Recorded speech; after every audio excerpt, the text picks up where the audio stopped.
घर पर मेडिटेशन कर सकते हैं और क्या बिना गाइडेंस के मेडिटेशन कर सकते हैं, बिना किसी गुरु के मदद से हम मेडिटेशन शुरू कर सकते हैं और किन सावधानियों को ध्यान में रखना चाहिए मेडिटेशन के दौरान, ये सब सवाल हैं। और हम जानते हैं कि क्या वास्तव में हम किसी गुरु के बिना मेडिटेशन शुरू कर सकते हैं कि नहीं। तो पहली बात बहुत स्पष्ट और बहुत जिम्मेदारी से समझ लो, और बहुत जिम्मेदारी से मैं इस बात को कह रहा हूँ कि ध्यान के गहरे स्तरों तक ले जाने की क्षमता आज किसी भी गुरु में मौजूद नहीं है।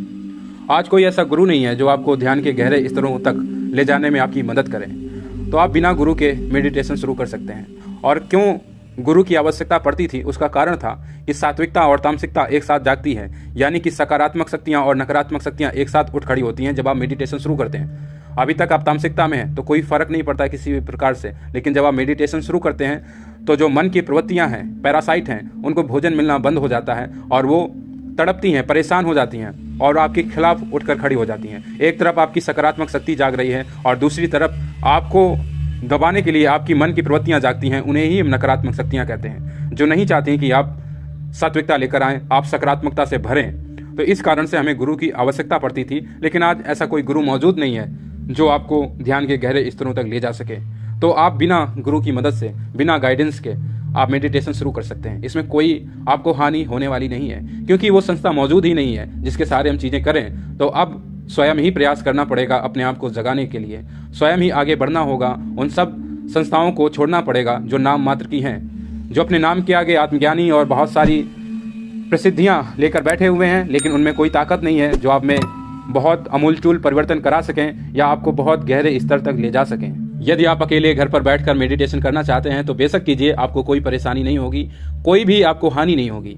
हाँ, आपको हानि या थोड़ी सी समस्या हो सकती है, वह ध्यान की पहली प्रक्रिया के बाद। और ध्यान की पहली प्रक्रिया आपकी 90 दिनों तक चलती है। 90 दिनों के बाद आपको आवश्यकता पड़ती है, तो उस समय मैं उपलब्ध रहूँगा और आपको दूसरी प्रक्रिया के संदर्भ में आपसे चर्चा करूंगा कि किस भांति उसे आगे बढ़ाना है। पहली प्रक्रिया के दौरान जब अपने मन को आप शांत कर रहे हैं, तब किसी भी गुरु, किसी भी गाइडेंस की आवश्यकता नहीं है, और यहाँ तक कि किसी भी विधि की भी आपको आवश्यकता नहीं है।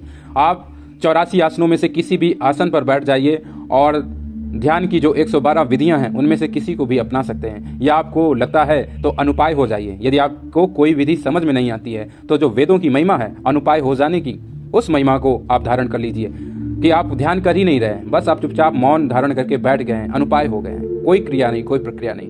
यह भी सर्वाधिक शक्तिशाली प्रक्रिया है। वास्तव में यही सर्वाधिक शक्तिशाली प्रक्रिया है जब आप कुछ नहीं करते हैं। वास्तव में हम ध्यान करते नहीं हैं, हम ध्यान के योग्य अपने आप को बनाने के प्रयास करते हैं, और जिस दिन हम इस योग्य हो जाते हैं, हमारे अंदर ये योग्यता शामिल हो जाती है, ध्यान अपने आप घटित हो जाता है, ध्यान अपने आप उतर आता है। तो हम ध्यान के लिए अपने आप को वास्तव में तैयार कर रहे होते हैं इतने दिनों तक, और जब वह उपलब्धि मिल जाती है तो ध्यान अपने आप ही घटित हो जाता है।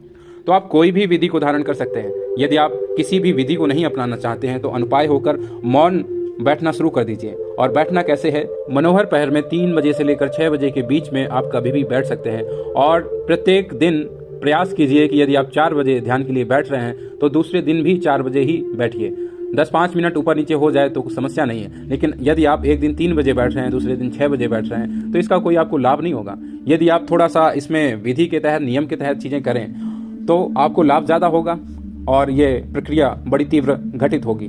और इसके लिए यदि आपके पास कोई गर्म कपड़ा हो या कंबल हो या फिर आसन कोई जिसमें गर्मी पैदा करने की क्षमता हो, उस आसन का आप इस्तेमाल कीजिए। और जिस आसन का आप इस्तेमाल कर रहे हैं, जिस आसन पर आप बैठना शुरू कर रहे हैं, उस आसन को ना तो किसी को छूने दीजिए और ना ही स्वयं उसका दूसरे कामों में उपयोग कीजिए। यदि आपने आसन बना लिया है तो फिर उसका सिर्फ और सिर्फ ध्यान में ही इस्तेमाल कीजिए। और बेहतर होगा कि आप थोड़ी सी एक्सरसाइज करके अपने शरीर को थका कर ध्यान में बैठें, और साथ में पानी जरूर लेकर बैठें। और उस पानी का इस्तेमाल जब आप ध्यान से उठने वाले हैं उस समय आप थोड़ा सा जल अपनी हथेली में लीजिए और उसे धरती पर छोड़कर प्रणाम कर लीजिए। इतना ही पर्याप्त है आपके लिए।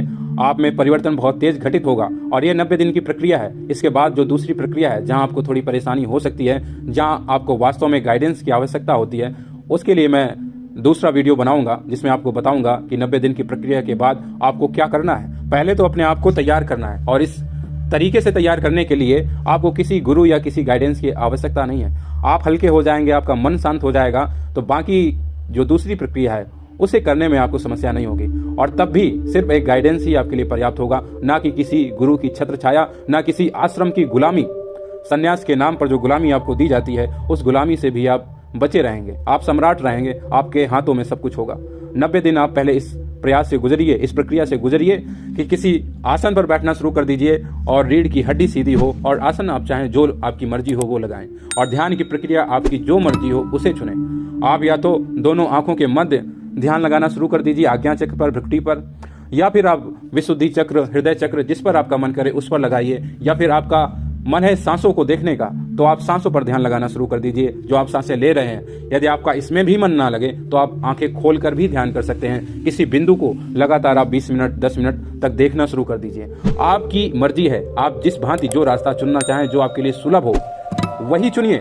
ध्यान में कभी भी गुलामी आपको सर्वोपरि या सर्वोच्च स्थान दिला नहीं सकती है। आपको जो भाए, आप जहां स्वतंत्रता देखें, जहां आज़ादी देखें, जिस क्रिया प्रक्रिया में जो आपके नज़दीक हो उसे कीजिए, ना कि किसी गुरु की विधि को।